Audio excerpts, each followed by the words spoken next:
What glitch in the system are you exploiting? I've been getting free internet for the last 10 years because my ISP never cut me off after I stopped paying. I don't question it. There's a change dispenser near my house, and when you put in $1 bills it dispenses 5 quarters instead of 4. Woohoo, breaking economy. Getting a mortgage and then getting a roomie to pay rent to me, which I use to pay the mortgage. Living for free, man. Parking on a street that requires a permit every 3 months or so I get a fine of $150. If I paid to park I would be paying $10 a day, so it works out way cheaper to just keep on getting fines. I get 15% discounts at a particular grocery store by virtue of being a student. However, the chain doesn't apply the discounts on returns. So, I can buy something at a 15% discount and return it for full price. I don't use it because I want the chain to stick around, but I know it exists. Getting the employee discount on my phone bill from an employer I left a year ago. Live in a rural town.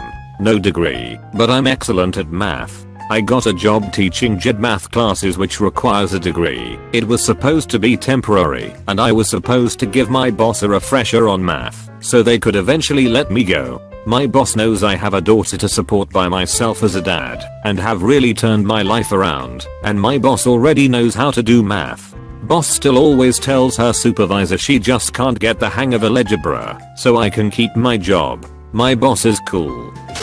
Was told by gas company that my apartment doesn't exist according to their records and therefore couldn't set up an account.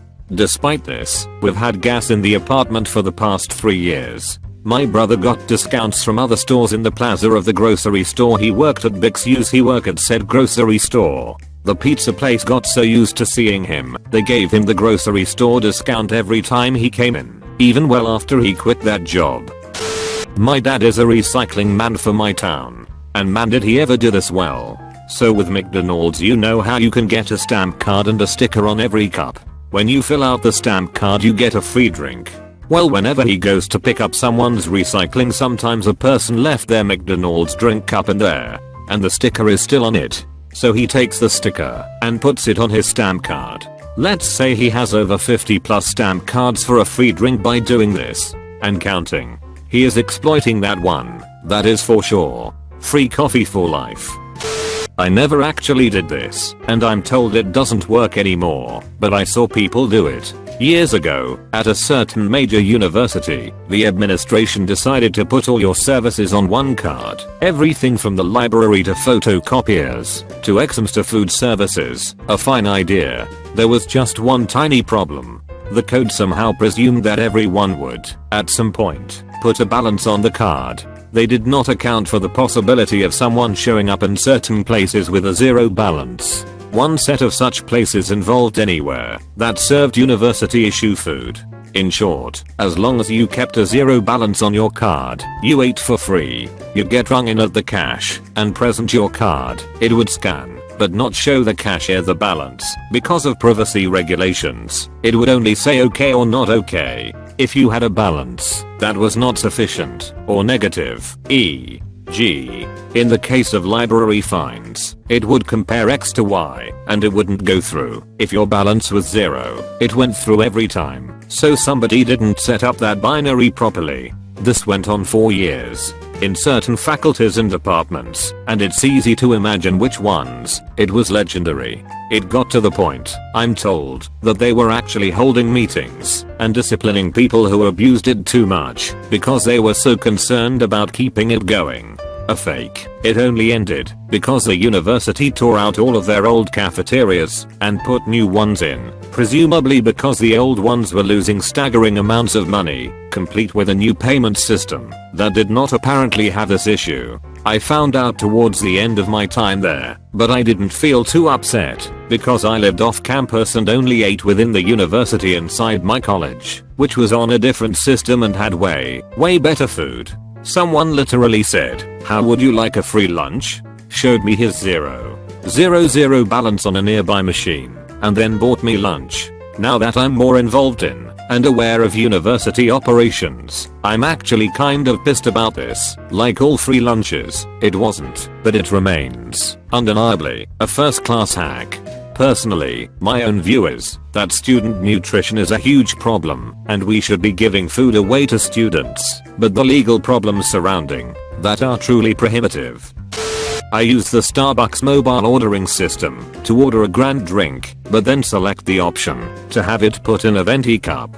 4/5 times I get a full venti drink. My local pizza place has pepperoni on the menu for £1 more than pepperoni plus pepperoni, mushrooms and onions. Just swap the mushrooms and onions for pepperoni and pepperoni. Every time I eat it, I'm wahahaha to myself. Not current, but a good story. 3 years ago I worked at a grocery store as a cashier, and they had a system where every dollar spent was put towards a points system to give you discounts on their gas. You also got discounts on specific items with the card. They tracked our employee cards, so we couldn't cop some free fuel points. But my mom's old phone number was still linked to an account, so whenever a customer didn't have an account, which was free, I would just type in my mom's old hash and say it was the store code to give them discounts. I paid next to nothing for gas while I worked there and never got caught.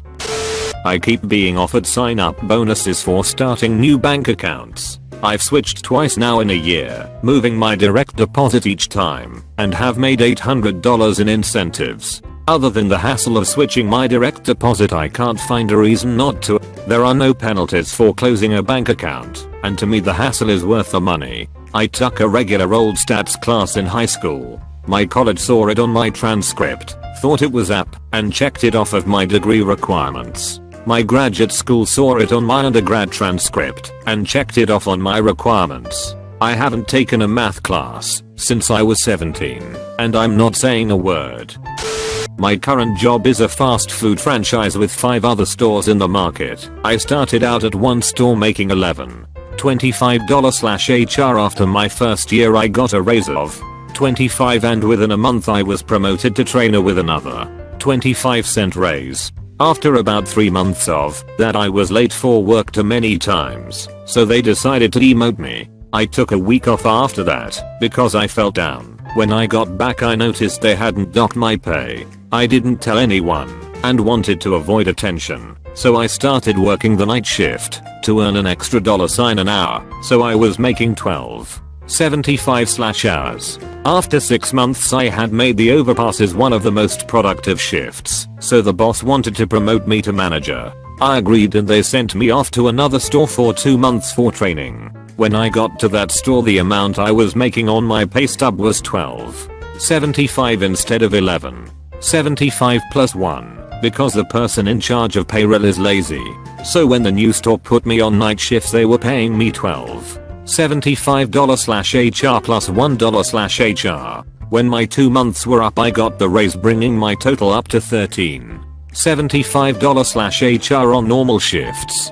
But when I got back to my original store, the lazy payroll guy just totaled my wage again on my pay stub, so that it was $14.75. After about 3 weeks of me being back, the other overpass manager started not liking me, so I demoted myself and asked to be moved stores for good. So they moved me to the slowest store in the market without fixing the pay again. So when I got to the store I'm currently at I was making $14.75. To finish off, I work overnights in my new store, so I get the $1 premium again on top of my $14.75. I get free food, and the store is so dead I get maybe 20 customers a night. Not really a glitch, but I churn credit cards and bank accounts for their sign-up bonuses. In the past year, 2016, I have opened 23 new cards and made close to $10k profit, which is nothing compared to some others. I have enough airline and hotel points to last for a long time. I get into airport lounges for free, and I have elite status at many hotels. And no, I don't pay interest and it's not bad for your credit. I know how to read the screen at PC Richard & Son Appliances and Electronics. I can tell how low a price can go when haggling before it needs a manager's code and the commission the salesman will get. I tell the salesman I'll tip him the difference in commission they'd make had they sold it at retail if he gets a manager to drop the price. This is usually over $100 to $400 in savings on large appliances and $20 to $50 on smaller things. Their code is don't give up 1234 56 78 90. Usually just dropping knowledge of the code will get you a great deal. This was like 7 or 8 years ago when a lot of towns in the UK didn't have Domino's pizza, before Papa John's was a thing here, and you were lucky if there was a Pizza Hut delivery. Most people only had access to pizza from little dirty kebab shops, and like their kebabs, the pizzas were best eaten when drunk. Well, a Domino's opened up in my hometown not long after I finished university and moved back home. Because it was so expensive compared to the cheap, albeit shit, pizza you could already buy, they did loads of really good coupon and online deals. They had this one code, BIS50, that was 50% of £50. A large pizza with 2 sides was about £25 anyway, so you could basically get twice the amount of food. It made it feel like you weren't getting totally ripped off. That code didn't stay on the menus for long though, and it was replaced with various other codes that would change every month. The thing is though, the BIS50 code still worked online, and it stayed active until this year. I was a little heartbroken when I entered it and got an invalid code error. During Christmas the power for just my apartment went out, but the Christmas lights on the balcony railing were still on. I hypothesized that wall outlet was probably wired to my neighbor's place by accident by the electrician, or on purpose for some reason. I tested this by plugging a power strip into it, running it inside, and plugging everything I could into it, and sure enough the electric bill was low as fuck. The neighbor drives a Mercedes, so I don't feel bad about it. In most states, children/teens have to take a series of specific standardized tests to determine the effectiveness of the school and progress of the student themselves. These aren't the apps, SAT, ACT, or TOEFLs. These are state administered, and in my state, when we had to take it, people found out a glitch so to speak. So the way the test works was that the questions got harder the more you got right. Also it was not timed, so you could pause the test. However, whenever you paused and then came back you got a different question.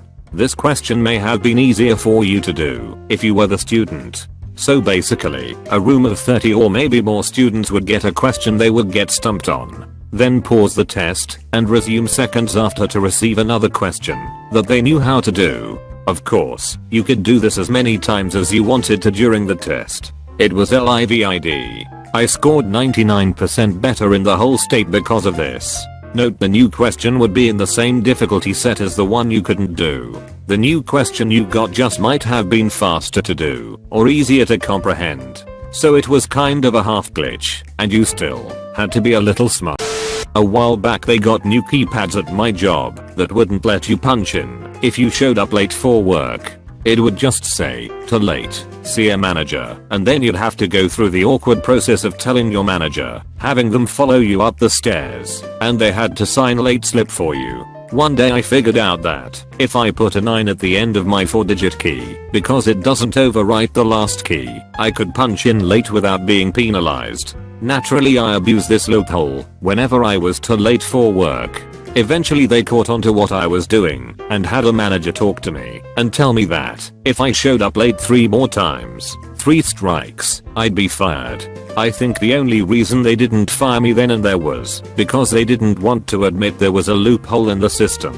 Thanks for watching. Like and subscribe for more videos.